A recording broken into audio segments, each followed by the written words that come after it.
Mga kapuso, nakatutok pa rin ang saksi sa pagsabog sa Davao City kung saan hindi bababa sa 9 ang patay at 27 ang sugatan. Nangyari po yan malapit sa Rojas Market ngayong Biyernes kung kailan na madalas na marami pa naman ang gumigimik.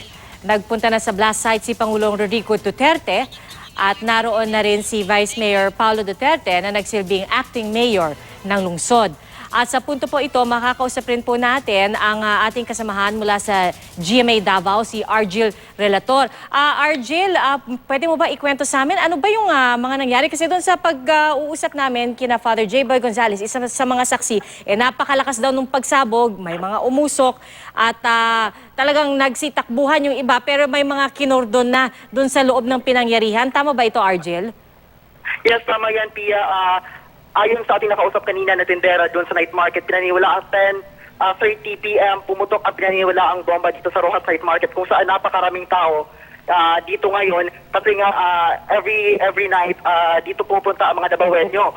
At ilaw manong pumutok ang pinaniwala ang bomba doon sa may area na kung saan nandun nagsistay po yung mga masahista, is massage area po natin dito sa night market at di umano biglang pumutok isang malakas sa pagsabog na pinaniwalaan nating bomba at exactly 11 p.m. po ayon po sa tindera nating nakakausap na kung saan doon po sa nagtitinda din sa area may nampay po dahil na spot ng siyam na mga tao. Karamihan po dito yung mga masahista sa area na iyon at meron po tayong 32 na sugatan po at ngayon kinukurdon na po ng ating mga personnel ng Central 911 ng mga pulisya at saka ng Task Force Davao.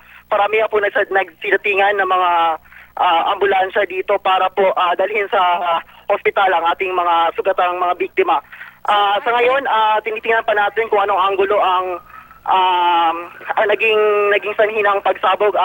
Sa ngayon, hinahanap pa din natin kung nandito na pa si Mayor Inday Sara Duterte para masapalawig pang investigasyon sa pangyayaring ito. At sa ngayon, napakalayo pa ng kordon na police line na inilagay ng ating mga pulisya para mas mapadali ang kanilang investigasyon. Alright, Argel, yung nakausap mong tindera, wala silang mga napansin bago nangyari ang insidente? Ayon sa tindera natin nakausap kanina, Pia, wala daw silang napansin na kahit anong pangyayari na negatibo kanina bago pa man naganap ang pagsabog at saka hindi nila din napapansin kung ano na mga pangyayari sapagkat napakarami talagang tao dito sa night market every night, Pia. Oo. At sa ngayon, Argel, hindi pa rin nila makita kung saan nagmula ang pagsabog? Sa ngayon, hinihintay pa natin ang official na statement ng ating kapulisan at saka ng Task Force Davao ukol sa mga ebidensya kanila nakalap sapagkat sa ngayon, nagpapatuloy pa rin ang kanilang investigasyon. Alright, Argel, maraming salamat sa iyo. Si Argel Relator ng GMA Davao. At nasa Davao City rin ang ating saksing si Chino Gaston. Chino, anong latest? Nandiyan na raw si Pangulong Duterte? Hindi pa natin namamataan ng Pangulo sa ngayon na Pia, no? Pero yung nakikita nyo ngayong video sa inyong screen, yan po yung pinangyarihan mismo ng insidente kung saan kita natin na nabuwag yung mga silya dyan.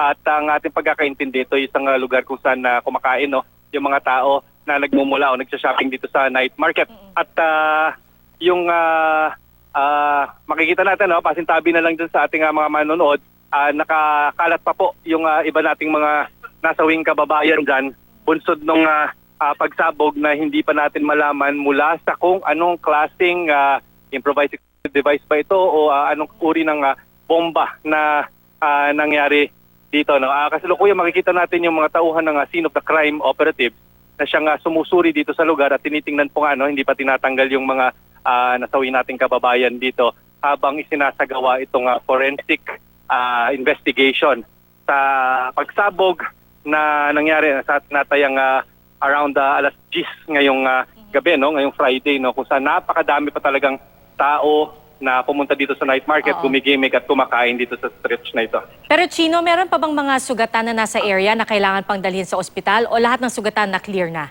nadala na sa ospital? Pia, alas 10, no? Around 10 o'clock nangyari yung insidente at ang ating pagkakaintindi, wala nang wounded, no?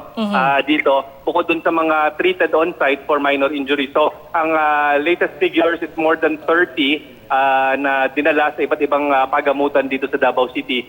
Bunsod nga nitong pagsabog dakong alas 10 ngayong gabi. No? Pero wala pa tayong update na nagmumula sa mga otoridad kung ano yung estado o kung gaano ba kritikal o ilan nang nasa napakalubhang kondisyon dito sa mga sinugod na kababayan natin sa mga ospital.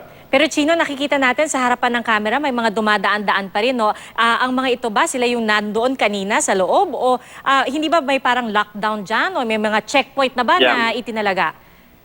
Hindi pa natin napapansin yung mga checkpoints. No? Pagamat everyday naman, meron namang mga checkpoints dito sa outer perimeter ng city. Pero yung nakikita natin, merong police line, yung inner police line mismo dun sa site. Tapos may outer police line kung saan nandito tayo ngayon, no, na to keep away yung mga tao na nag-media and then yung mga ibang osyosero. Pero yung mga civilians lang na wala talagang business being here ay pinalayo na talaga. No? Napakarami. No?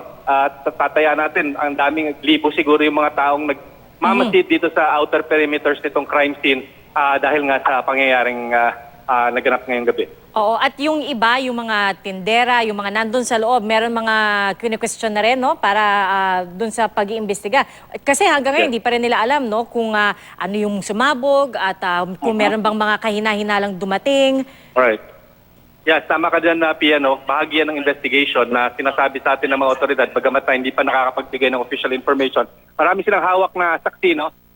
Tungkol sa pangyayari, pero hindi pa nila, wala pa silang nire-release na info kung meron bang nagtanim ng bomba, may nakita bang naglagay ng mga bag dyan. Incidentally, dyan sa video natin, makikita natin na may mga bag din silang itinabi, no, dito sa isang bahagi para tinipon-tipon. Dahil alam naman natin dito sa mga, kung sabihin na nating terrorist attack ito, no, bagamat di natin sinasabi na actually terrorist attack ito, no, pero may posibilidad palagi dyan ang turo sa atin na maaaring may secondary explosion. No? So kaya sinusuri, tinitiyak talaga ng mga otoridad natin na wala ng pangalawang pagsabog na mangyari. Sige, Chino, babalikan ka namin ulit mamaya para sa iba pang detalye. Sa punto ito, kakausapin muna namin si Dr. Noel Villanueva, Medical Director ng Davao Doctors Hospital. Doc, magandang gabi. Si PR Arcangel po ito sa GMA News.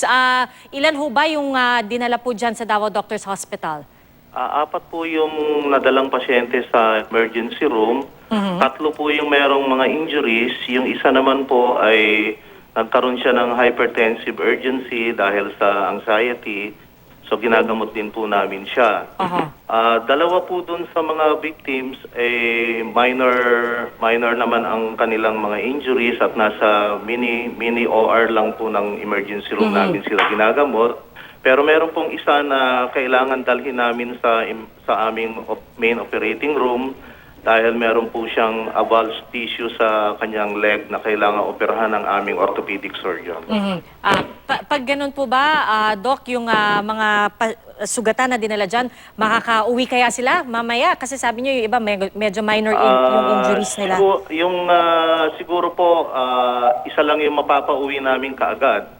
Dahil yung nag-hypertensive urgency, pabababain pa namin ang blood pressure at pinatatawagan ko ang kanyang personal na cardiologist para sumaklolo rito sa kanya. Pero ginagamot na. Gaano kalayo, Doc, yung inyong ospital doon sa pinangyarihan ng pagsabog? Siguro wala pang 5 minuto yun. Okay. So, naikwento ho ba sa inyo, nakausap nyo ba ng personal yung ilan doon sa sugatan? Nakakapagsabi po kung anong nangyari? Lahat sila nakakapagsalita naman. Kalmado naman po sila. Except yung hypertensive patient namin na may anxiety po siya. Yung mga kamag-anak, nasabihan na rin po? Yung 2 pasyente po ay meron ng mga kamag-anak na nandito sa ospital.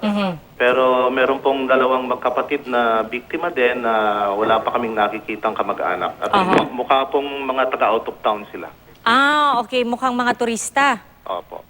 So pero sa ngayon, Doc, wala naman hong ibang inaasahang mga darating pa? Nagpadala pa po ba kayo ng mga responder doon sa area? Meron po kaming ambulance team na nandun sa lugar ng pinangyarihan at inaantay po namin ang kanilang pagbalik para malaman namin kung meron pa bang parating o wala. At constant communication naman po kami with them sa aming team. Alright, kasi Doc, sa pinakahuling bilang, nasa around 30, no, yung kabuang bilang ng mga sugatan. So, Doc, maraming salamat po. Makikibalita ulit kami sa inyo, lalo na kung meron iba pang dadalhin po dyan sa inyong ospital. Si Sige, salamat Dr. din. Villanueva, Medical Director ng Davao Doctors Hospital.